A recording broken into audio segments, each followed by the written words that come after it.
Hello, Sunnyside. Firstly, thank you all so very much just to being a constant source of encouragement and generosity, and just really valuing us and praying for us. Out of all the churches, out of all the individuals that we have, Sunnyside, you guys have been our rock constantly. When I think of we get in conversations a bunch with other missionaries, and someone's like, "Oh, we've got like 10 short-term teams this year," or this church increased by this much, or this church has been such a source of encouragement. For a while, I couldn't enter into those conversations just because it was just hard and it was difficult. But now I feel like every time we go into them, I'm like, I've got a church, and Sunnyside's that church. So I thank God for you constantly, and I think that you guys. I think in John or in Paul, we boast in a church. You are my Philippi. That's how I think I'd say that. Enough of that. Moving on. You guys are great. Wanted to share some updates with you from the field. I've been told I have 5 minutes, so I'm going to use 2 of them real quick. So part and parcel of what we've been going through right now is learning how to do Discovery Bible Studies.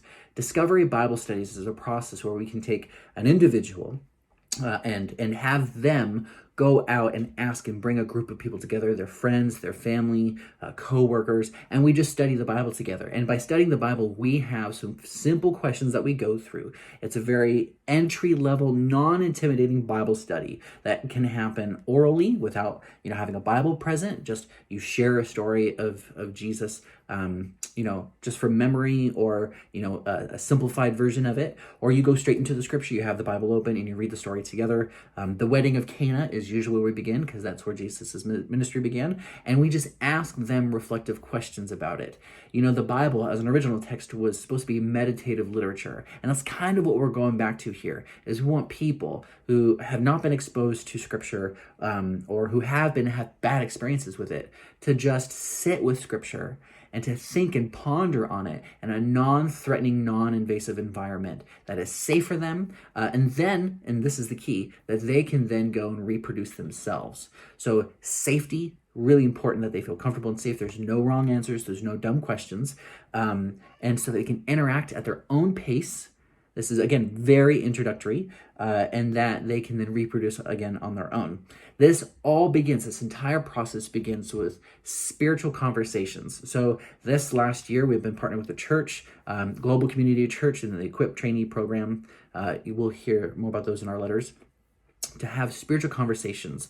So just bringing up what Jesus did in my life, what he's doing in the lives of people around me, but just starting to have spiritual conversations. And the beginning point to that is to have casual conversations. Our pastor says that if you're not having casual conversations, you won't be having spiritual conversations. And if you have spiritual conversations, you can have DBSs. So there's a progression to all of this. And all of it begins with being a normal human who loves the other person intentionally. And that's a big, big piece of it here, is being intentional. So you have casual conversations with people, and then those build into spiritual conversations. And then those begin in Discovery Bible Studies. And let me tell you a story about Tom. When I first started going out to a board game shop nearby and started to reach out and start Bible studies there, the very first week I was met a guy named Tom. And Tom is probably the most antagonistic person I've ever met in my entire life. The first week I met him, I told him that I worked with the church and that I facilitated spiritual conversations and Bible studies. He asked me, "Oh, have you touched any children today?"